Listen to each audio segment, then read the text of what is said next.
আসসালামু আলাইকুম প্রিয় শিক্ষার্থীরা, টেকনিক ইজি এডুকেশনের পক্ষ থেকে তোমাদেরকে সবাইকে সাদর আমন্ত্রণ জানাচ্ছি আজকের আরও একটি নতুন ভিডিও ক্লাসে। আজকে আমরা চট্টগ্রাম বোর্ড 2025-এর কোশ্চেন সলভ করব। চলো আমরা শুরু করি। আশা করি তোমরা সবাই ভালো আছো, সুস্থ আছো এবং নিরাপদে আছো। আমরা আগে প্যাসেজটা পড়ি। দেখো প্যাসেজে কি বলেছে। প্রথমত চট্টগ্রাম বোর্ড 2025-এ যে প্যাসেজটা এসেছে সেটা ছিল মাদার তেরেসাকে নিয়ে। এটা আমরা বইয়ের মধ্যে পড়েছিলাম, তাই না? মাদার তেরেসা ওয়াজ মুভড। এখানে মুভড অর্থ হলো তিনি চলাফেরা করেন, বিষয়টা এরকম না। ওয়াজ মুভড শব্দের অর্থ হচ্ছে তিনি বিচলিত হয়ে পড়েছিলেন বা তিনি ব্যথিত হয়েছেন। ব্যথিত, টাচড, তিনি ব্যথিত হয়েছেন বাই দ্য সাইট, দৃশ্যে। ওই দৃশ্যে, কোন দৃশ্যে?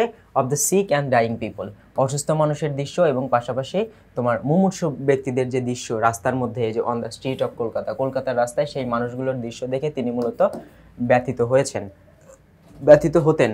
শি ফাউন্ডেড, তিনি মূলত প্রতিষ্ঠা করেন a home. She founded a home, তিনি একটি আবাসস্থল প্রতিষ্ঠা করেন for the dying destitute.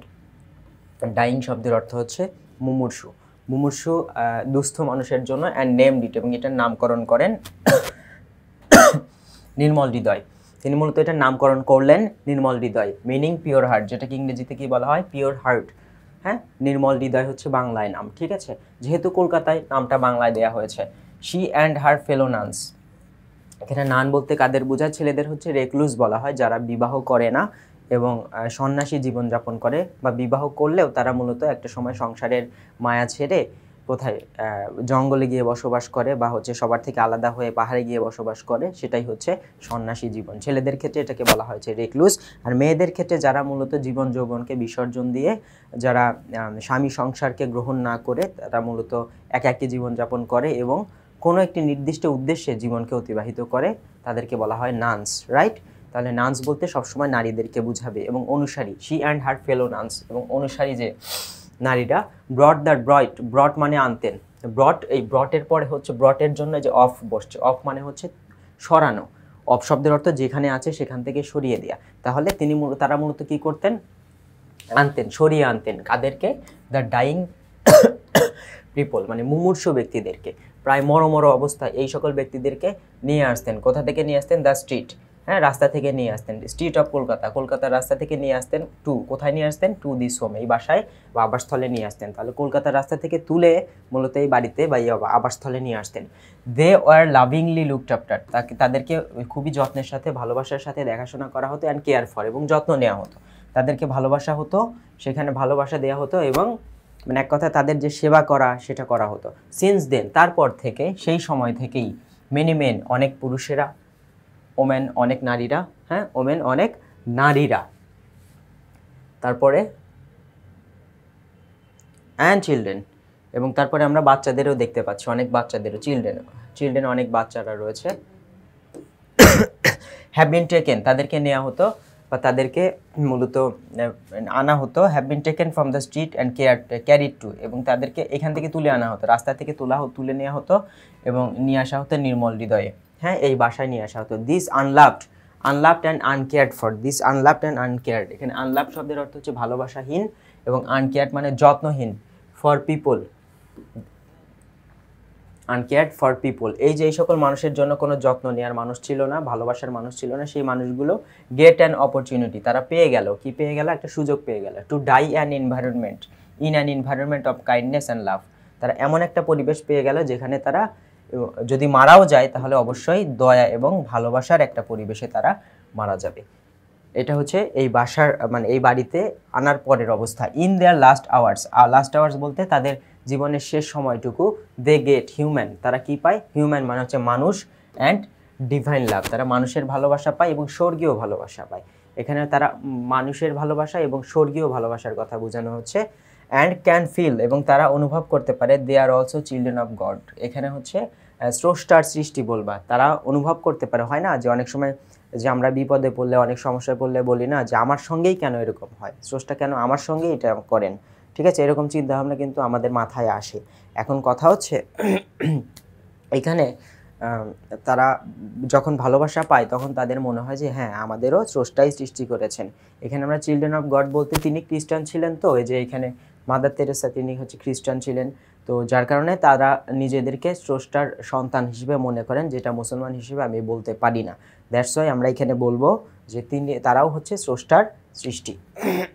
The missionaries of charity, missionaries মানে বলতে বোঝাচ্ছে সেই সকল দাতা গোষ্ঠী যারা মূলত তোমার দাতব্য প্রতিষ্ঠান বা চ্যারিটিতে দান করে। দাতব্য প্রতিষ্ঠান হচ্ছে চ্যারিটি, যেখানে মূলত অর্থ দান করা হয়। যারা দান করে তারা হচ্ছে মিশনারি, ঠিক আছে। তারা একটা প্রতিষ্ঠান চালান এবং সেই প্রতিষ্ঠানের নাম হচ্ছে চ্যারিটি, এবং সেই চ্যারিটিতে যারা দান করেন তারা হচ্ছে মিশনারিজ, ঠিক আছে। The missionaries of charity try to find job, তারা কি করেন, যারা মূলত মিশনারিজ বা যারা দাতা গোষ্ঠীর যারা রয়েছেন তারা ট্রাই টু ফাইন্ড জবস, চাকরি খুঁজে দেওয়ার চেষ্টা করতেন ফর দোজ, সেই সকল মানুষের জন্য, হু সার্ভাইভ, যারা মূলত বেঁচে থাকার ইচ্ছা করছে, কষ্ট করে বেঁচে থাকছে, অর সেন্ড দেম, অথবা তাদেরকে কোথায় পাঠিয়ে দেওয়া হতো, তাদেরকে পাঠিয়ে দিতেন কোথায়, টু হোমস, সেই সকল বাড়িতে, হোয়ার দে ক্যান লিভ, যেখানে তারা বসবাস করতে পারবে, হ্যাপিলি, হ্যাঁ, আনন্দের সাথে, যেখানে মূলত তারা বসবাস করতে পারবে, for some more years in a caring environment, যত্নের সাথে। এখানে মূলত বিষয় হচ্ছে সেই সকল বাড়ি থেকে, যে সকল বাড়িতে পাঠানো হয়, যে সকল বাড়ি থেকে তারা মূলত কি করেছে, হ্যাঁ, send them to homes where they can live happily for some more years in a caring environment, মানে যেখান থেকে তাদেরকে বের করে দেওয়া হয়েছে সেই সকল জায়গাগুলোতে তাদেরকে চেষ্টা করা হয় আবার পুনরায় পাঠিয়ে দেওয়ার জন্য। আচ্ছা, রিগার্ডিং কমিটমেন্ট টু ফ্যামিলি, হ্যাঁ, রিগার্ডিং কমিটমেন্ট টু ফ্যামিলি, ঠিক যে সময়ে পরিবারের সাথে কি যেখানে মধ্যস্থতা করা হয়, কমিটমেন্ট বা প্রমিস করা হয়, বা প্রমিসটা নেওয়া হয় যে আপনারা এই মানুষগুলোকে অযত্ন করবেন না, সেই কমিটমেন্টের সময় বা প্রমিস নেওয়ার সময়টাতে মাদার তেরেসা বলেন, মেবি ইন আওয়ার ফ্যামিলি, হয়তো আমাদের পরিবারে, উই হ্যাভ সামবডি, আমাদের হয়তো এমন কেউ রয়েছে বা এমন কিছু মানুষ রয়েছে, হু ইজ ফিলিং লোনলি, যে সবসময় কি একাকিত্ব অনুভব করে, হু ইজ ফিলিং সিক, যে অসুস্থতা অনুভব করে, হু ইজ ফিলিং ওরিড, যে সবসময় উদ্বিগ্ন থাকে, আর উই দেয়ার, আমরা কি এমন পরিবারে বসবাস করি না, মানে সেখানে অবশ্যই কেউ না কেউ আছে যেখানে যে একা অনুভব করে, অসুস্থ থাকে বা উদ্বিগ্ন থাকে, এমন কেউ না কেউ আছে। Are we willing to give until it hurts, আমরা কি ততক্ষণ পর্যন্ত, আমরা কি এটাকে চলতে উইলিং টু গিভ, আমরা কি করব, এক কথায় এটাকে এভাবেই রেখে দিব, মানে এক কথায় আমরা তাদেরকে তাদের মতো ছেড়ে দিব, আনটিল ইট হার্টস, যতক্ষণ পর্যন্ত না এটা আমাদের কষ্টের কারণ হয়, in order to be with our families. এখানে কথা কিন্তু দুইটা, আর do we put our interest first, মানে এক কথা বলতে এখানে কয়েকভাবে আনা যায়, এখানে জিনিসটাকে যেভাবে সাজানো যায় সেটা হচ্ছে, প্রথমত আমাদের ফ্যামিলিতে যদি হয় তাহলে আমরা প্রথমত চিন্তা করতে পারি যে আরে ওর যা হয়েছে হয়তো, মানে আমরা গায়ে লাগাই না, কিন্তু এটা কিন্তু উচিত না, প্রথম কথা। আর দ্বিতীয় কথা হচ্ছে যে এখানে বোঝাচ্ছে যতক্ষণ পর্যন্ত আমরা হার্ট না হচ্ছি ততক্ষণ পর্যন্ত আমরা কি চুপ থাকবো, আমরা কি তার সেবা করব না, তার কষ্টের কথা শুনবো না, তাকে একাকিত্ব থেকে বের করব না, এটা একটা কথা। আরেকটা হচ্ছে যে হয়তো আমার পরিবারে হচ্ছে না, আমার আশেপাশের পরিবারে কোথাও হচ্ছে, বা আমার চোখের সামনে আমাদের নেইবারহুডে বা নেইবারে যারা আছে নেইবার্স তাদের মধ্যে হয়তো হচ্ছে, এখন তাদেরকেও তো বিষয়টা সতর্ক করা জরুরি, আপনার বাসার অমুককে একটু একা একা দেখা যায়, উদ্বিগ্ন থাকে, অসুস্থ থাকে, আপনার একটু যত্ন নিয়েন, হ্যাঁ, এটাও কিন্তু করা উচিত, এটাও বোঝানো হয়েছে। এখন আমরা যদি চিন্তা করি আরে ওইখানে যা হচ্ছে আমার ফ্যামিলিতে না হলেই হলো, তাহলে কিন্তু এটা হবে না। এই দুইটা কথাই এখানে বুঝিয়েছে যে এটা, আর do we put our interest first, মানে কি আমরা কি শুধু নিজেদেরকে নিয়েই ভাববো, উই মাস্ট রিমেম্বার দ্যাট, আমাদের মনে রাখা উচিত যে লাভ বিগিনস অ্যাট হোম, হ্যাঁ, আগে ঘর তবে পর, তারপরে পর, আগে নিজের চিন্তা করতে হবে, বা হচ্ছে ভালোবাসা ঘর থেকেই শুরু হয়। And we must also remember that future of humanity, মানে কি মানবতার ভবিষ্যৎ, পাস থ্রু দ্য ফ্যামিলি, মানবতার ভবিষ্যৎ কোথা থেকে আসে, পরিবার থেকেই আসে বা পরিবার থেকে জন্ম নেয়। যাই হোক, এরপরে হচ্ছে মাদার তেরেসাস ওয়ার্ক, মাদার তেরেসার কাজগুলো, এখানে ওয়ার্কটা কিন্তু নাউন, মাদার তেরেসার কাজগুলো হ্যাজ বিন রেকগনাইজড, এটি স্বীকৃতি পেয়েছে প্যাসিভ ভয়েসে, থ্রু আউট দ্য ওয়ার্ল্ড, পুরো বিশ্ব জুড়ে। She received a number of আর এ লট অফ, একই জিনিস, এ লট অফ অ্যাওয়ার্ডস, হ্যাঁ, শি রিসিভড, তিনি গ্রহণ করেছিলেন বা পেয়েছিলেন অসংখ্য অ্যাওয়ার্ড বা পদক। দিস ইনক্লুড, এগুলোর মধ্যে রয়েছে পোপ জন 23, একটা এক্স দ্বারা 10 বোঝায়, আরেকটা এক্স দ্বারা 10 বোঝায়, 20 আর 3 23, 23 পিস প্রাইজ 1971, আমাদের যখন যুদ্ধ চলছিল 1971 সালে তিনি পোপ জন 23 পিস প্রাইজ বা হচ্ছে শান্তি পুরস্কার পান। নেহেরু পুরস্কার পান কত সালে, 1972, এবং পাওয়ার উদ্দেশ্য ছিল, কেন পেয়েছিল, ফর প্রমোশন করার জন্য, সাপোর্ট করার জন্য, হ্যাঁ, সাপোর্ট করার জন্য। কি সাপোর্ট করতেন তিনি? Of international piece and understanding. হ্যাঁ, ইন্টারন্যাশনাল পিস, আন্তর্জাতিক শান্তি এবং সমঝোতা। আন্তর্জাতিক শান্তি এবং সমঝোতাকে তিনি সাপোর্ট করেছেন, প্রমোশন করেছেন, সবার সামনে তুলে ধরেছেন। হ্যাঁ, সুন্দরভাবে তুলে ধরেছেন। এজন্য তাকে দেওয়া হয় হচ্ছে Nehru prize. The Balzan prize, Balzan prize 1978-এ। দ্য নোবেল প্রাইজ, এই যে আমরা যে নোবেল প্রাইজ বলি 1979, 1979 সালে, এটা বেশি ইম্পর্টেন্ট। অ্যান্ড দ্য ভারতরত্ন, এটা ভারতের হচ্ছে সর্বোচ্চ একটা পুরস্কার 1980। তাহলে এখানে তার শেষ পুরস্কারটা হচ্ছে ভারতরত্ন, ঠিক আছে। আর শুরুর পুরস্কারটা কি ছিল আমরা দেখতে পাচ্ছি, যে পোপ জনের পুরস্কারটা। Mother Teresa died at the age of 87। তিনি কত বছর বয়সে মারা যান? 87 বছর বয়সে মারা যান অন 5 সেপ্টেম্বর 1997। 1997 সালের 5ই সেপ্টেম্বর তিনি মারা যান। The world salutes her for her love, তার পৃথিবী তাকে সম্মান করে কিসের জন্য? ফর হার লাভ, তার ভালোবাসার জন্য। অ্যান্ড কম্পেশন, ভালোবাসা এবং এই যে তার যে সদয় একটা কি রয়েছে, আচরণ রয়েছে, হ্যাঁ, বা ভক্তি, এটা রয়েছে, এটার জন্য সব পৃথিবী তাকে কী করে, এবং এটা কার প্রতি? হিউম্যানিটি বা মানবতার প্রতি তার যে এই যে ভালোবাসা এবং সদয় অনুভূতি, এটার জন্যই মূলত কী করা হয়? ভক্তি। এটার জন্যই পুরো বিশ্ব তাকে সেলুট করে। হ্যাঁ, সেলুট করে, যে প্রেজেন্ট ইনডিফিনিট টেন্স, মানে এখনও করে, সম্মান করে। শি হ্যাজ টট আস, তিনি আমাদেরকে শিখিয়ে গেছেন। How to extend our hand, কীভাবে হাত বাড়িয়ে দিতে হয়। টুয়ার্ডস, কাদের দিকে? দোজ, সেই সকল মানুষের দিকে, হু নিড আওয়ার লাভ, যাদের আমাদের ভালোবাসার দরকার, অ্যান্ড সাপোর্ট, সমর্থন দরকার। Is irrespective of Creed, cast and religion, ধর্ম, বর্ণ, গোত্র নির্বিশেষে। ধর্ম, বর্ণ, গোত্র নির্বিশেষে, মানে আমরা ধর্ম, বর্ণ, গোত্র না দেখে মানুষ হিসেবে যদি তাকে কী করি? সম্মান দিই, এবং তাদের যে সমর্থনটা, যাদের এমন অনেক মানুষ আছে যাদের ধর্ম, বর্ণ, গোত্র হয়তো আমার থেকে আলাদা হবে, কিন্তু তার সাহায্যের দরকার, তার ভালোবাসার দরকার, তার সমর্থন দরকার, আমরা হাত বাড়িয়ে দিব। এটাই তিনি শিখিয়েছেন, ঠিক আছে। The picture of Mother Teresa draped in a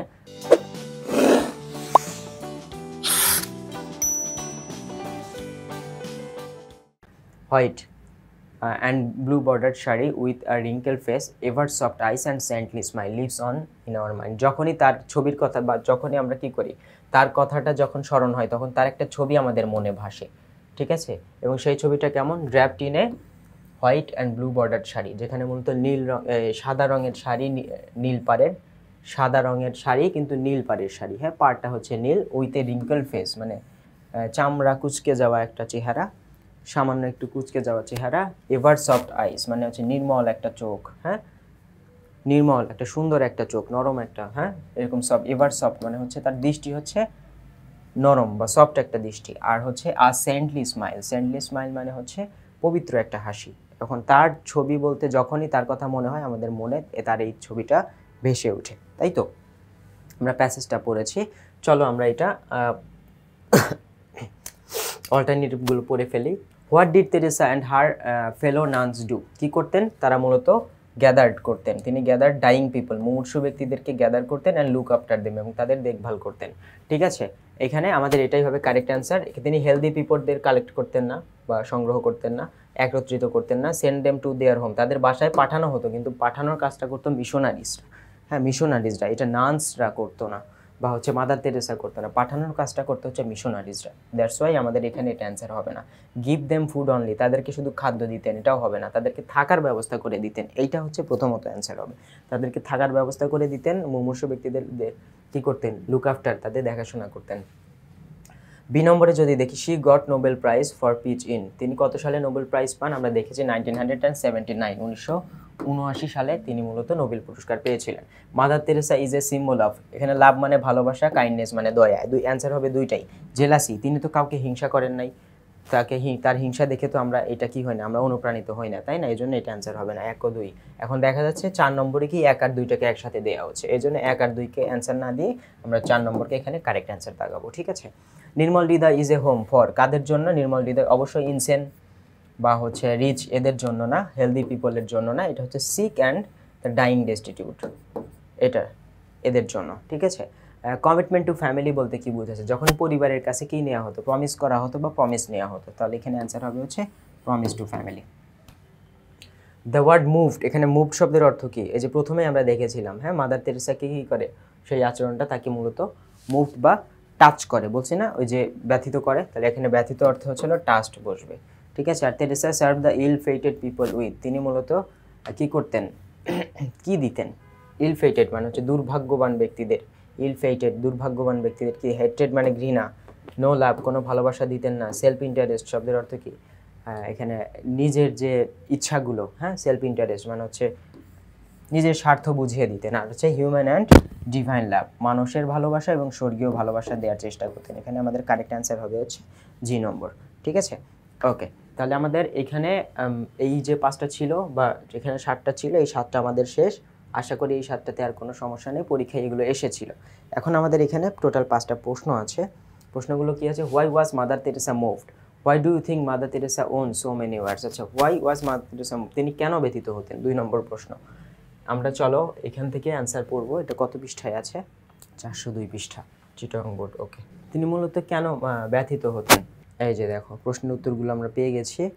mother Teresa was moved, তিনি মূলত ব্যথিত হতেন। তিনি কেন ব্যথিত হতেন, তার ব্যথিত হওয়ার জায়গাটা দেখো, পাস্ট ইনডিফিনিট টেন্সের প্রশ্ন ছিল, এই জন্য পাস্ট ইনডিফিনিট টেন্সের অ্যান্সার। আবার এটা ছিল প্যাসিভ ভয়েসের প্রশ্ন, এই জন্য প্যাসিভ ভয়েসের অ্যান্সার, খেয়াল রাখবে। তাহলে এখানে মাদার তেরেসা ওয়াজ মুভড, এই যে দেখো বি ভার্বের পরে ভার্বের থার্ড ফর্ম প্যাসিভ ভয়েস হয়ে গেছে। তিনি তাকে মূলত ব্যথিত করতো কোন ঘটনাগুলো, টু সি সেই বিষয়গুলো দেখে, the sick and dying people on the street of Kolkata, কলকাতার রাস্তার সেই মানুষগুলো দেখার কারণে তিনি কি করতেন, ব্যথিত হতেন। মুভড ওয়াজ মুভড এখানে ব্যথিত হওয়া, on the street of Kolkata কলকাতার রাস্তায়, শি ফেল্ট দ্যাট তিনি মূলত অনুভব করতেন বা তিনি হচ্ছে feel that they deserve care তাদের ভালোবাসা দরকার, অ্যান্ড লাভ টু তাদেরও ভালোবাসা এবং যত্নের দরকার, because she thought all the children of god তিনি সবাইকে কী করতেন, স্রষ্টার সৃষ্টি বলেই মনে করতেন। এটা কিন্তু প্যাসেজে সরাসরি দেয়া নাই, আমাদের ভাষায় আমরা সুন্দর করে লিখে দিব যে তিনি মনে করতেন যে সকল মানুষই স্রষ্টারই সৃষ্টি, এজন্য তারাও মূলত ভালোবাসা এবং কেয়ার ডিজার্ভ করে। এজন্যই তিনি মূলত রাস্তাঘাটে এই সকল মানুষদেরকে দেখে তিনি প্রচণ্ড রকমের ব্যথিত হতেন। ঠিক আছে, এটা হচ্ছে আমাদের 421 পৃষ্ঠা। ওকে, এরপরের প্রশ্ন দেখো, এরপরের প্রশ্ন কি বলছে, why do you think Mother Teresa won so many awards, তিনি কেন এতগুলো পুরস্কার পেয়েছেন। হ্যাঁ, এতগুলো পুরস্কার পাওয়ার পিছনে কারণ কি, কেন পুরস্কার পেয়েছিলেন এতগুলো, দেখো এই যে আই থিঙ্ক, আমি দুঃখিত, আই থিঙ্ক আমি মনে করি, আমার মনে হয়। কেন পুরস্কার পেয়েছেন, মাদার তেরেসা ওন, আমি আই থিঙ্ক বলতে আমি মনে করি, এটা প্রেজেন্ট ইনডিফিনিট টেন্স, বাট তিনি কি যেহেতু অর্জন করেছিলেন পাস্ট টেন্স, সেহেতু এই পাশের অংশটা প্রেজেন্ট ইনডিফিনিট হলেও পরবর্তী ক্লজটা কী হবে, পাস্ট ইনডিফিনিট টেন্সের হবে। ঘটনার যেহেতু পাস্টে, বাট আমি বর্তমানে চিন্তা করছি, এজন্য আমি মনে করি, এজন্য প্রেজেন্ট ইনডিফিনিট টেন্স, রাইট। আর তিনি পুরস্কার জিতেছিলেন, এজন্য past indefinite tense. So many awards, তিনি অনেক পুরস্কার পেয়েছেন, ফর হার সেলফলেস লাভ মানে স্বার্থহীন ভালোবাসার কারণে, তিনি কোনো স্বার্থের কারণে তিনি মূলত ভালোবাসেননি, অ্যান্ড কম্পেশন এবং পাশাপাশি এখানে তার কী ছিল, ভক্তি ছিল। হ্যাঁ, সেলফলেস লাভ এবং কম্পেশন, এই যে সেলফলেস কম্পেশন, হ্যাঁ, ফর ডিস্ট্রেসড মানে যারা মূলত কি মানুষ থেকে অবহেলিত, এবং সেই সকল ফর ডিস্ট্রেসড হিউম্যানিটি মানে মানবতার প্রতি, হ্যাঁ, এই সকল মানুষের প্রতি মূলত তার যে ভালোবাসা এবং ভক্তি ছিল, সেই ভালোবাসা এবং ভক্তির জন্য তিনি মূলত কি এই পুরস্কারগুলো পেয়েছিলেন। এখানে মনে রাখতে হবে কি অ্যান্সার লিখবে সেটা তো মাথায় রাখবা, কিভাবে লিখবে সেটা মাথায় রাখতে হবে। I think present indefinite tense, answer প্রশ্ন ছিল পাস্ট ইনডিফিনিট টেন্স, এই জন্য মাদার তেরেসার পরের অংশটুকু past indefinite tense. Correct answer এভাবে লিখবা, আশা করি এটাতে কোনো সমস্যা নেই। দেখি পরের প্রশ্নটাতে আমরা যাই। ওই পরের প্রশ্ন দেখো, what is the general image of Mother Teresa in our mind, Mother তেরেসাকে দেখে আমাদের মনে কি আসলে কেমন একটা ছবি ভেসে ওঠে। আমরা দেখেছিলাম না ওই যে হোয়াইট শাড়ি, ব্লু বর্ডার যেটাকে বললাম আমরা। আচ্ছা দেখো, এই যে draped in a white and blue border sari, wrinkle face, ever soft eyes and saintly smile is the general image, এটাই হচ্ছে তার সাধারণ একটা ছবি of Mother Teresa in our mind, আমাদের মনে ভেসে ওঠে। তাহলে ড্র্যাপড থেকে শুরু করবা, draped in a white and blue bordered sari, ঠিক আছে, DRAPED, draped in a white and blue bordered sari, wrinkled face, এটা কিন্তু ভার্বের থার্ড ফর্ম। হ্যাঁ, এখানে ড্র্যাপ কিন্তু ভার্বের third form. Wrinkled face, ever soft eyes and saintly smile is the general image of Mother Teresa in our mind, এটাই হচ্ছে আমাদের মনে ভেসে ওঠা তার একটা সাধারণ ছবি। ঠিক আছে, এটা দেখো এই যে প্রেজেন্ট ইনডিফিনিট টেন্স, এই যে এইখান থেকে ড্র্যাপড থেকে এই পর্যন্ত হচ্ছে হলো নাউন ফ্রেজ মানে সাবজেক্ট, এই ইজ থেকে হচ্ছে মেইন ভার্বের কাজটা শুরু। ঠিক আছে, প্রেজেন্ট ইনডিফিনিট টেন্সের প্রশ্ন ছিল, এই জন্য প্রেজেন্ট ইনডিফিনিট টেন্সের অ্যান্সার করা হয়েছে। ওকে, আমরা পরের প্রশ্নে চলে যাই। চলো দেখি পরের দুইটা প্রশ্নে মূলত কি বলা হয়েছে। পরের প্রশ্ন দুইটা যদি আমরা একটু দেখি, পরের প্রশ্ন দুইটা হচ্ছে what does the world salute her, why does the world salute her, কেন পুরো বিশ্ব তাকে সেলুট করে, কেন পুরো বিশ্ব তাকে সেলুট করে। পুরো বিশ্বের তাকে সেলুটের কারণটা জানতে চাওয়া হয়েছে, আর পাশাপাশি এটার অ্যান্সারটা আগে দেখি আমরা। চলো, পুরো বিশ্ব তাকে কেন সেলুট করে। দেখো, দ্য ওয়ার্ল্ড সেলুটস হার, হ্যাঁ প্রেজেন্ট ইনডিফিনিট টেন্স, ডাজ ছিল এই জন্য present indefinite tense. For the world salutes her for her love, তার ভালোবাসার জন্য, অ্যান্ড কম্পেশন, তার ভক্তির জন্য। এখন এটা কাদের, এই ভালোবাসা এবং ভক্তি কার জন্য ছিল? ফর হিউম্যানিটি, মানবতার জন্য। যেহেতু মানবতার জন্য, তার এখানে লাভের জায়গায় তুমি চাইলে সেলফলেস লাভ দিতে পারো। দ্য ওয়ার্ল্ড সেলুটস হার, তাকে সম্মান করে, for her love and কম্পেশন, for her selfless love and কম্পেশন for humanity, মানবতার প্রতি তার যে ভালোবাসা এবং ভক্তি, এজন্যই মূলত পুরো বিশ্ব তাকে সেলুট করছে। আর এটা প্রেজেন্ট ইনডিফিনিট টেন্সের প্রশ্ন ছিল, এজন্য অ্যান্সারটাও প্রেজেন্ট ইনডিফিনিট টেন্সেরই হবে। ঠিক আছে, আচ্ছা চলো আমরা আবার প্রশ্নে চলে যাই। আমাদের পরবর্তী প্রশ্ন যেটা, দেখো why does the world salute her, এটা হয়ে গেছে। পরবর্তী প্রশ্ন হচ্ছে what did Mother Teresa say about commitment to family, হ্যাঁ পরিবারের প্রতি কমিটমেন্টের ব্যাপারে তিনি কি বলেছেন, পরিবারের প্রতি আমাদের প্রতিজ্ঞা বা প্রমিসটা কী থাকবে অ্যাকচুয়ালি।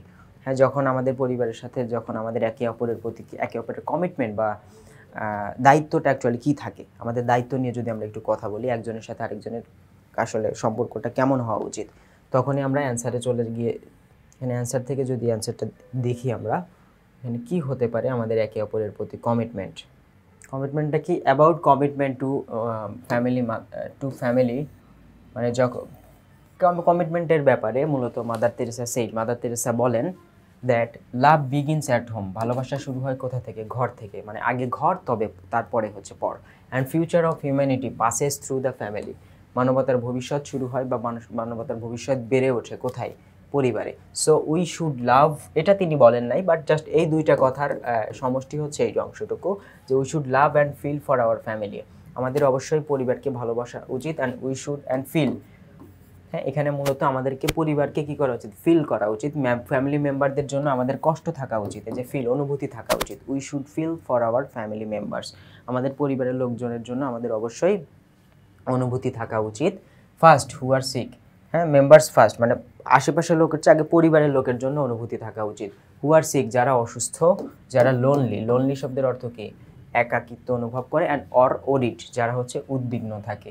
ঠিক আছে, তবে তাদের প্রতি আমরা কি করব? তাদের প্রতি অবশ্যই আমরা ভালোবাসা রাখার চেষ্টা করব।